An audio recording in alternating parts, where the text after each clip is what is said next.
ஆண்டவா, எப்படியாவது ரஜினிக்கும் அரவிந்துக்கும் இந்த கல்யாணத்தை நல்லபடியா நடத்தி கொடுப்பான். அது மட்டும்தான் இப்போதைக்கு என்னோட ஒரே வேண்டுதல். கடவுளே, ராதிகாவுக்கும் அரவிந்துக்கும் எந்த பிரச்சனையும் இல்லாம இந்த கல்யாணம் நல்லபடியா நடக்கணும். நீங்க தான் கூட இருந்து நடத்தி கொடுக்கணும். ரஜினி, போதும் போதும், கடவுளை ரொம்ப கன்ஃபியூஸ் பண்ணாத. அவர் உனக்கு பாப்பாரா இல்ல எனக்கு பாப்பாரா? பாவம், அவரை விட்டுரு. என்ன சைட் அடிச்சது போதும், வா போய் பிரகாரத்தை சுத்துவோம். கோவில்ல என்ன பேச்சுட்டு பேசுற? வா.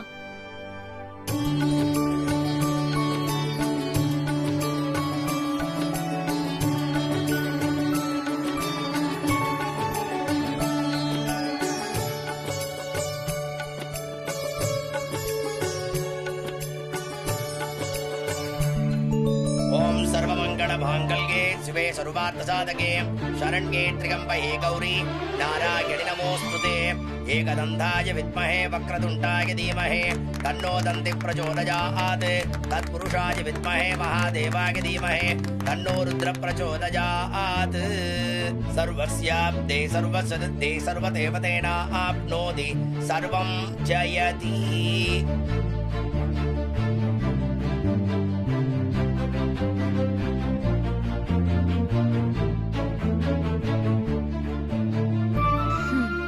லவர்ஸ் போல வீட்டுக்கு தெரியாம கல்யாணம் பண்றாங்க. அப்படிதான் தெரியுது. என்ன இருந்தாலும் வீட்டுக்கு தெரியாம கல்யாணம் பண்றது ஒரு த்ரில்லு தான் இல்ல? மனசுக்கு பிடிச்சவன் கையால மாலை வாங்குறது ஒரு குடுப்பனை தான். ஏய், நீ ஏண்டி ஒரு மாதிரி இருக்க? நான் என்ன சொன்னேன்? நீ தானே எனக்கும் ஜெரால்டுக்கும் கல்யாணம் பண்ணி வச்சேன், அததான் சொன்னேன். வா.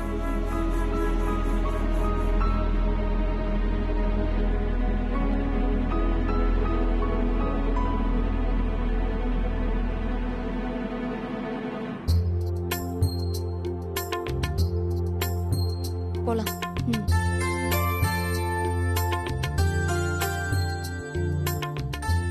தாத்தா, எப்படி இருக்கீங்க? நல்லா இருக்குமா. நீ எப்படிமா இருக்க? நான் நல்லா இருக்கேன் தாத்தா. சரி, பெண் கொடுங்க. 10 ரூபாமா. இந்தாங்க தாத்தா, நான் வரேன். சரிம்மா.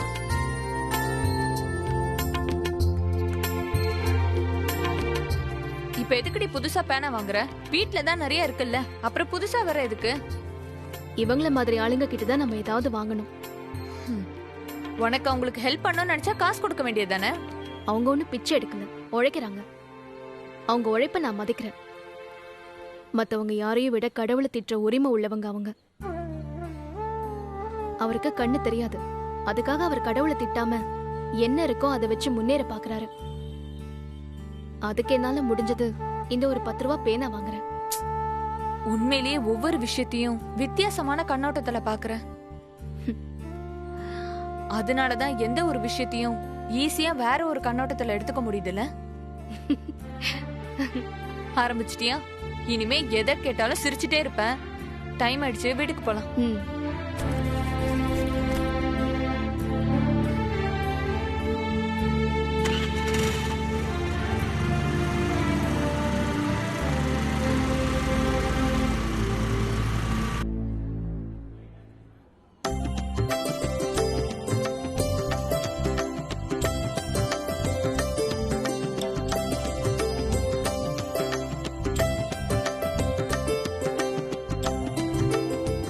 இன்னைக்கு சாமி தரிசனம் நல்லா இருந்ததுங்க.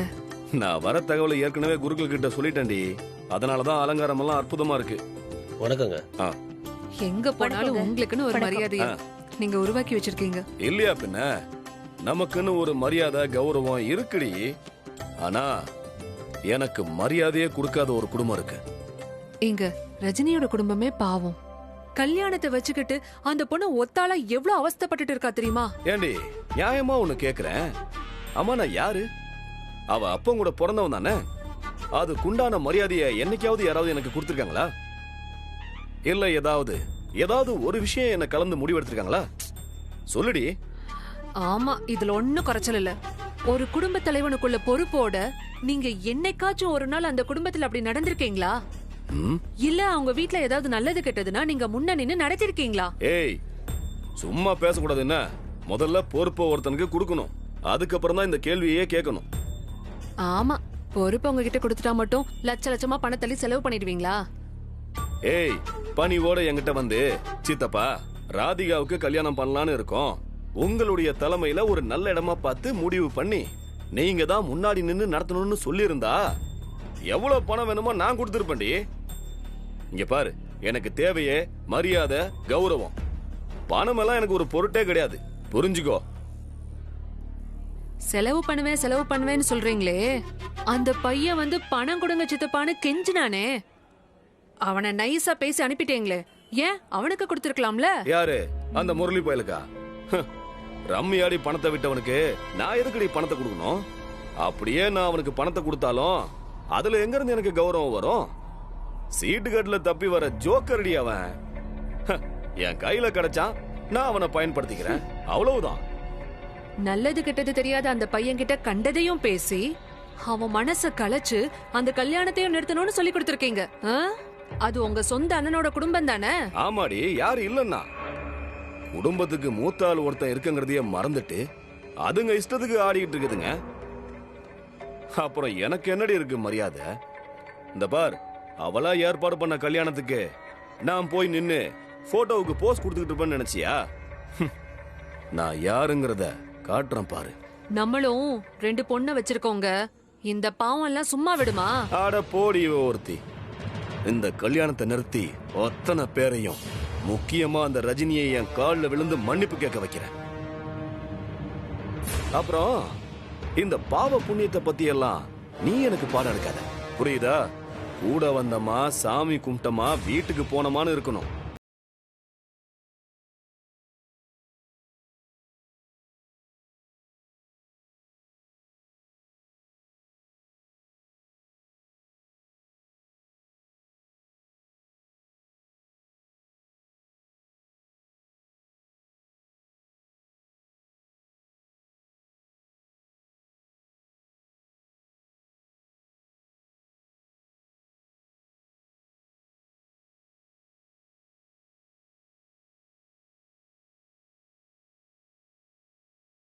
என்னம்மா தனியா உட்கார்ந்திருக்க? கல்யாண வேலையில நிறைய இருக்குமா. இந்த கல்யாணம் நல்லபடியா நடக்கணும்னு ஒவ்வொன்னா நான் பார்த்து பார்த்து செஞ்சுட்டு இருக்கேன். நீயும் கொஞ்சம் கவனமா இருமா, எதுவும் விட்டு போயிடக்கூடாது.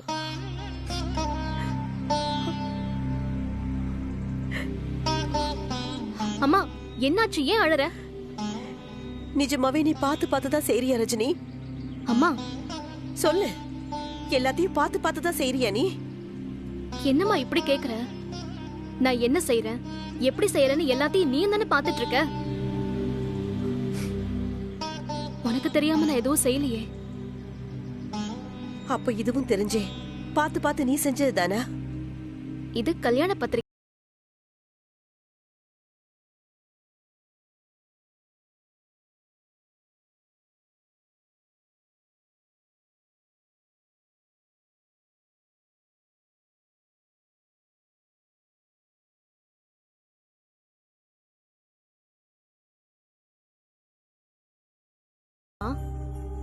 என்னடி கேள்வி இது?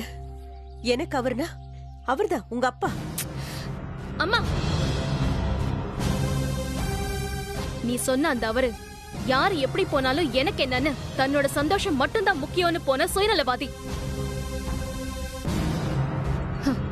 நம்ம எல்லாரையும் அம்போன்னு விட்டுட்டு போனவரு. அவரோட பேரு பத்திரிகையில இல்லாம இருக்கிறதா சரின்னு எனக்கு தோணுச்சு, அதான் அப்படி செஞ்ச. உனக்கு தோன்றத மட்டும்தான் செய்வியா? அது மட்டும் தான் இங்க நடக்கணுமா? இருந்தாலும் இல்லாட்டாலும் அவர்தான் உங்க அப்பா. அம்மா, என்ன பேச வைக்காதம்மா. என்னடி பேச போற? நீ என்ன சொல்லுவேன்னு எனக்கு தெரியாதா? பெத்துட்டா மட்டும் அப்பன் ஆயிட முடியாதுன்னு சொல்ல போற, அதானே? அது மட்டும் இல்லம்மா, அந்த ஆள் பேரு என்னோட இனிஷியல்ல கூட இல்லாம ஆக்கணும்னு நான் நினைச்சிட்டு இருக்கேன். பத்திரிக்கையில பேர் இல்லைன்னு சண்டை போடுற நீ இந்த கேள்வியை என்கிட்ட கேட்கறதுக்கு முன்னால உன் மனசாட்சி கிட்ட கேட்டியாமா? விவரம் தெரிஞ்ச நாள்ல இருந்து ஒவ்வொரு இடத்துலயும் யார் யாரோ அப்பாவை பத்தி கேட்கும் போதெல்லாம் கோணி குறுகி நின்னு சாப்பாட்டுக்கு கூட வழி இல்லாம எவ்வளவு கஷ்டப்பட்டு இன்னைக்கு இந்த நிலைமையில நம்ம குடும்பம் வந்திருக்கு. அதெல்லாம் மறந்துட்டு எப்படிமா உன்னால இதெல்லாம் கேட்க முடியுது? எதுக்குடி கூனி குறுகி நிக்கணும்? அப்படி எந்த தப்பும் இங்க நடந்துள்ள. ஏதோ அவர் மனசுக்கு பிடிக்கல, விட்டுட்டு போயிட்டாரு. அவர் மனசுக்கு பிடிக்கல, அவர் போயிட்டாரு. அதே மாதிரி என் மனசுக்கு பிடிக்கல, அத நான் பத்திரிக்கையில பேர் போடல. அம்மா, நல்லா யோசிச்சு சொல்லு. இந்த கல்யாண பத்திரிக்கையில அந்த ஆள் பேரை போடாதனால முறைகெட்டு போயிடுச்சாமா? மத்த முறையெல்லாம் இந்த வீட்ல சரியா நடக்குதா?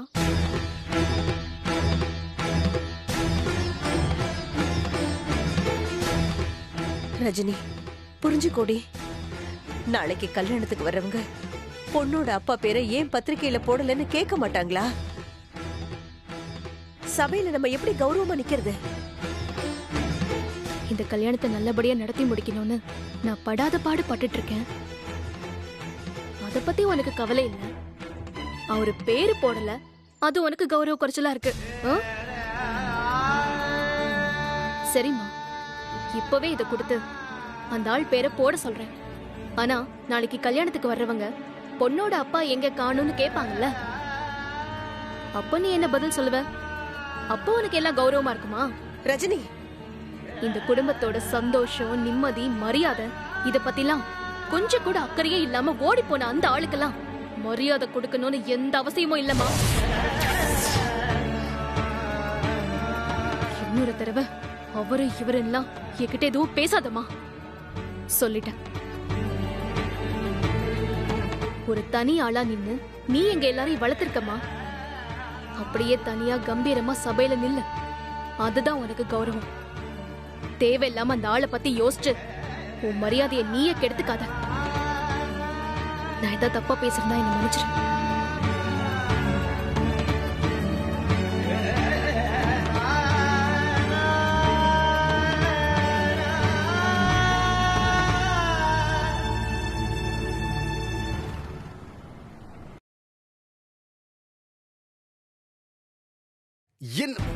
என்ன சொல்றீங்க நீங்க?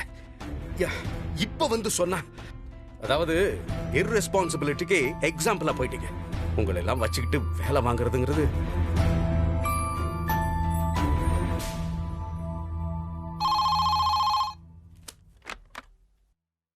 Hello Rajini, please come to my cabin மா.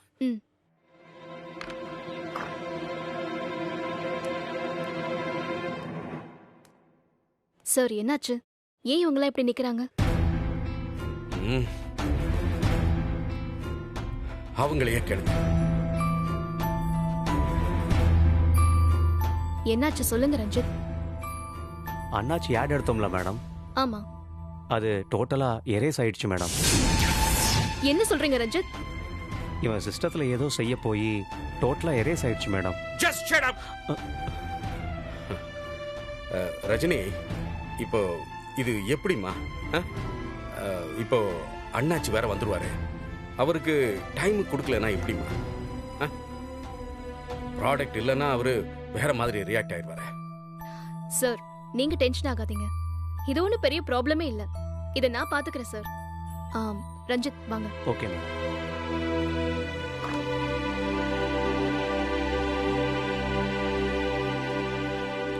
நல்ல வேலை மேடம், இது பெரிய பிரச்சனை ஆயிடுமோன்னு பயந்துட்டேன். ஏய், உங்களுக்கு கொஞ்சம் கூட அறிவே இல்லையா? எல்லா ஃபுட்டேஜையும் தொலைச்சிட்டீங்க. அண்ணாச்சிக்கு என்ன பதில் சொல்றது? மேடம், உள்ள ஒரு பிரச்சனையும் இல்லைன்னு சொன்னீங்களே மேடம். ஆமா, அவர் டென்ஷனை குறைக்கிறதுக்காக அப்படி சொன்னேன். உண்மையிலே இது பெரிய இஷ்யூ தான். மேடம், இப்போ என்ன மேடம் பண்றது? பண்றதெல்லாம் பண்ணிட்டு இப்ப என்ன பண்றதா? எனக்கு ஒண்ணுமே புரியல.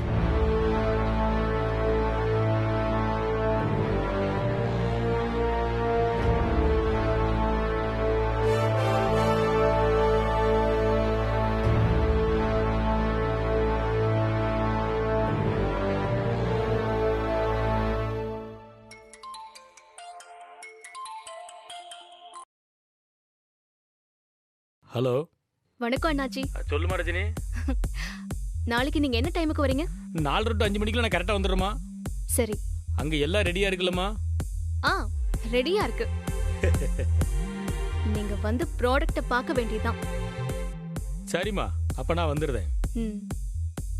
நாளைக்கு 4:30க்குள்ள புது ஆட் ரெடி பண்ணணும். அந்த நகையெல்லாம் ரெடியா இருக்கா? ரெடியா இருக்கு மேடம். அர்ஜென்ட்டா அந்த பொண்ணை கூப்பிடுங்க. மேடம் அந்த மாடல் இப்போ இங்கே இல்லை மேடம். வேற ஒரு ப்ரோக்ராம்காக அப்ராட் போயிருக்காங்க. வர்றதுக்கு எப்படியும் 1 வாரம் ஆகும் மேடம். ஓ அப்படியா? நாளைக்கு அண்ணாச்சி வருவாரு. எல்லா ஃபுட்டேஜும் டெலீட் ஆயிடுச்சுன்னு சொல்லுங்க. நீங்களாச்சும் உங்க பிரச்சனையாச்சு. Madam madam madam madam please madam, கொஞ்சம் ஹெல்ப் பண்ணுங்க மேடம் ப்ளீஸ். உடனே ஷூட்டுக்கு ரெடி பண்ணுங்க. Okay madam.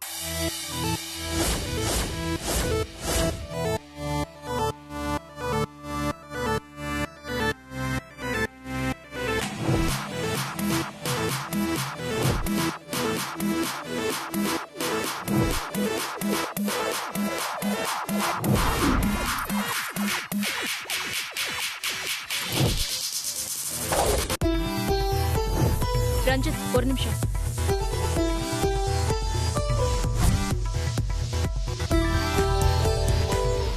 ஃபேஸ் தெரியக்கூடாதுன்னு சொன்னல, என் ஃபேஸ் தெரியாம பாத்துக்கோங்க. நகைக்கு மட்டும்தான் close up. Okay madam. Okay.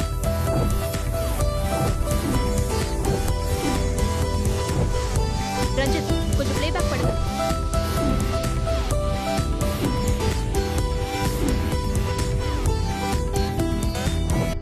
Perfect. Good job. Thank you madam. சீக்கிரமா இத எடிட்டிங்க்கு அனுப்புங்க. Sure madam. இது முடிஞ்ச அளவுக்கு மிக்சிங்லாம் முடிஞ்சு ப்ரிப்பேர் ஆகி நாளைக்கு ரெடியா இருக்கணும். ஓகே? Okay madam. ஓகே. சரி சீக்கிரம்.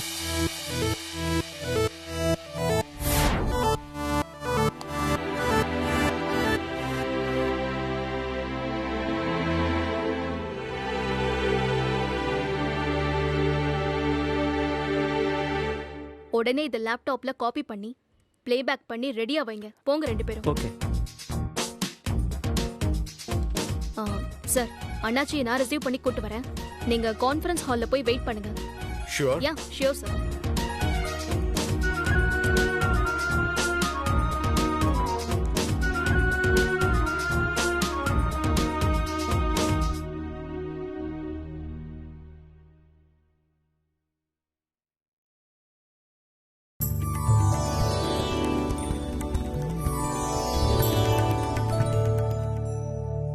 வாங்க அண்ணாச்சி. வணக்கம். சௌரியமா இருக்கீங்களா? நான் நல்லா இருக்கேன். வாங்க வாங்க ப்ளீஸ் ப்ளீஸ்.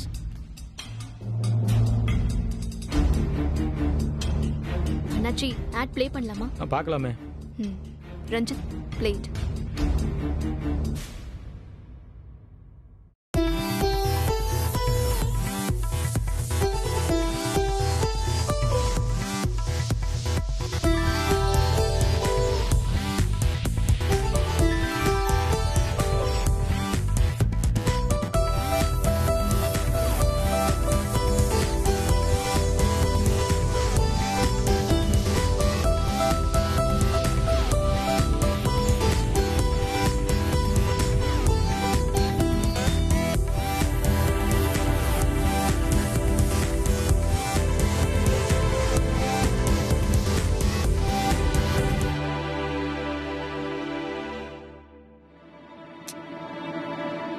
என்னமா அது?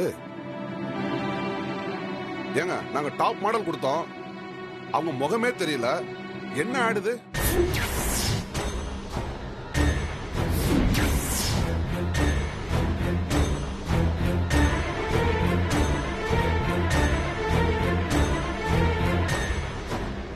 அண்ணாச்சி ஒரு 2 மினிட்ஸ் நான் சொல்றது கேக்குறீங்களா?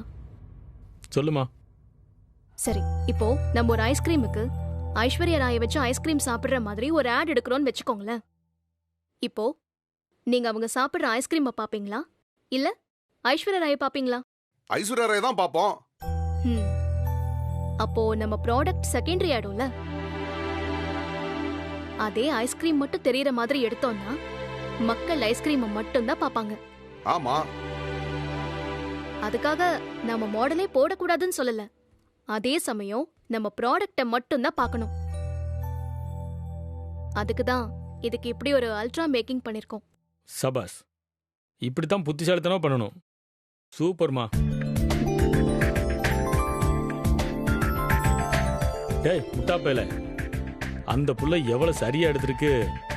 அதை புரிஞ்சிக்காம பேசுதியே ரஜினி. எனக்கு ரொம்ப திருப்தியா இருக்குமா. ஓகே அண்ணாச்சி. இதோ மாமா.